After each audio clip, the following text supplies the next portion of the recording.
Today, I want to share a strange story, little known outside Japan. This is a real event, shrouded in fear, fog, and strange occurrences. Make yourself comfortable and enjoy. The tragedy on Mount Asuka, horror in the mountain cabin.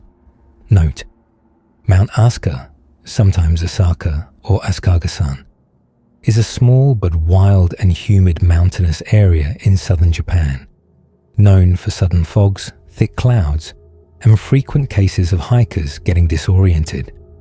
In 1997, an incident occurred here that Japanese media called horror in the mountain cabin. In 1997, an experienced climbing couple, Hiroki Miyamoto, 41, a physical education teacher and seasoned hiker, and Sayako Tanaka, 37, a physician who volunteered in rescue operations, well prepared, physically strong, and familiar with mountain safety rules, set off for a light 2-day weekend hike. They had no idea this would be their last mountain trip. According to rescuers, on the evening of November the 13th, the weather worsened. A cold wind picked up, clouds rose, and the fog became so thick that visibility dropped to 6 to 10 feet. The couple took shelter in a small emergency cabin, common in Japanese mountains, tiny structures meant for overnight emergencies. And here is where the strange occurrences began that baffled investigators. They didn't light the stove. The cabin had a standard metal stove with a chimney. Normally, Japanese hikers light it even in mild weather, a tradition and safety practice. But this stove was untouched. No firewood used. Extremely unusual for experienced climbers. The next day, other hikers found the couple's bodies sitting by the wall, as if they had just fallen asleep. Their posture was natural. Backpacks were nearby, neatly unzipped. No signs of struggle. Clothes intact, only slightly damp. Their faces were twisted in sheer terror. The official report describes it as expression of panic and muscular tension fixed by post-mortem rigidity. Death occurred approximately 4 to 6 hours before discovery. Inside the cabin, scratches were found at shoulder height, marks resembling palm strikes, fragments of fingernails. Yet neither body showed bruises or hand injuries. The official cause of death, hypothermia. But investigators noted inconsistencies. Why didn't they light the stove? Why were their faces terrified but their bodies calm? Where did the scratches come from if their hands were unharmed? Theories about a third party were discarded. No signs of anyone else present. Other hypotheses: panic attacks combined with hypoxia, infrasound, chemical exposure from natural gases, psychogenic shared fear. But no theory fully explains the terror on their faces, the calm posture, and the scratches on the cabin wall simultaneously. This makes the case truly chilling. Experienced hikers suddenly die in a safe place. Faces frozen in horror, bodies calm. Scratches inside the cabin, yet hands unharmed. No struggle, no external injuries. It looks as if they saw or heard something, then resigned themselves. In Japan, this story has become something like a local Dyatlov Pass, only smaller, quieter, and psychologically intense. What do you think about this? Share your thoughts in the comments.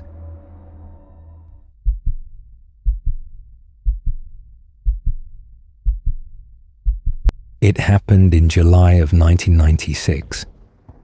Back then, after the collapse of many Soviet research institutes, thousands of scientists suddenly found themselves without work. Some retrained. Others simply disappeared into different professions. A small group of geophysicists came up with an unusual way to survive. They began organizing expeditions into the remote wilderness of the Ural Mountains and deep Siberian forests. The journeys were difficult, sometimes dangerous, but there were always people willing to join. The author of this story was one of them. The expedition was supposed to last 24 days. They carried supplies, but water was taken from rivers along the route, and the forest itself could provide food if necessary. The route was challenging. They had to cross 3 rivers and pass through 2 rocky mountain ranges completely hidden beneath dense forest.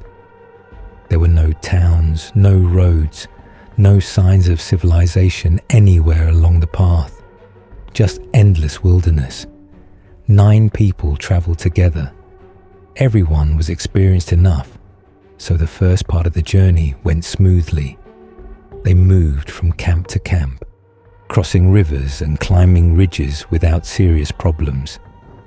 Until the 11th night. That night changed everything.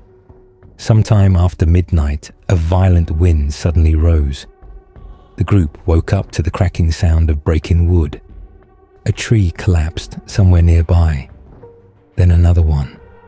Staying in the camp was no longer safe. A falling trunk could crush the tents at any moment.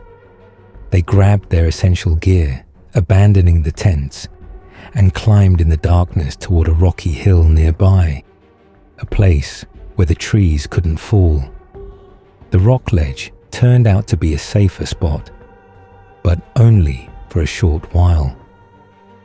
About 20 minutes later, a terrible thunderstorm began. Lightning ripped through the sky, the wind roared through the treetops, and rain poured down in heavy sheets. And in the middle of that chaos, one of the men noticed something strange. A light. Somewhere in the darkness of the forest, a faint glow flickered. After a quick discussion, they decided to check it out. Maybe there was a cabin. As they approached, they realized it really was a house.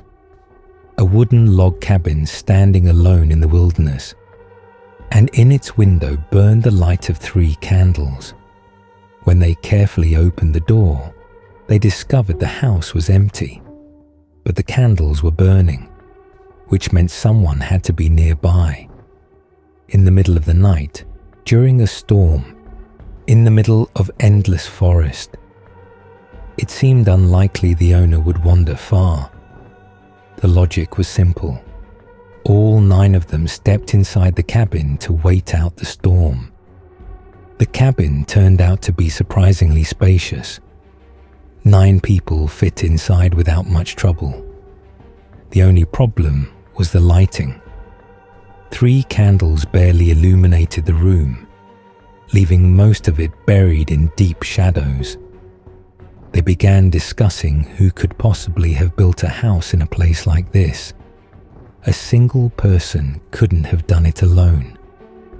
There were no roads anywhere nearby, which meant no machinery could have been brought here. And hauling that many logs by hand through the wilderness seemed almost impossible. So who built it? Maybe some kind of secluded community, hermits perhaps. They decided to simply wait for the owner to return. While the storm raged outside, they unpacked some food, planning to share it later as thanks for shelter. An hour passed, then another. The thunderstorm continued, but no one came back to the cabin. That was when one of the men suddenly pointed his flashlight toward the floor. There was a small wooden hatch built into the planks, a cellar door. After a short discussion, they decided to check it out. One of the men lifted the hatch and carefully climbed down. A moment later, he called up that there was something strange down there. He said there were 2 small mounds that looked like graves. Above them stood stone crosses, without inscriptions, but covered in unfamiliar symbols. In front of the mound stood a stone pedestal, and chained to that pedestal was a book. Someone upstairs asked casually, "So what's in the book?" The man opened it and began flipping through the pages. He said there was almost no text, only strange symbols and disturbing drawings. He kept turning the pages, and the more he looked, the more fascinated he became. As if he couldn't stop, his hands kept flipping the pages on their own, until suddenly they stopped on one of the most horrifying images in the book. Something strange happened to the man at that moment. It was as if something had completely captured his attention. Then the impossible occurred. The cellar hatch slammed shut. A scream came from below. Only a few seconds passed. The others rushed to open the door, but when they lifted it again, the cellar was empty. The man had vanished. After the initial shock, 2 other members of the group decided to climb down and check everything carefully.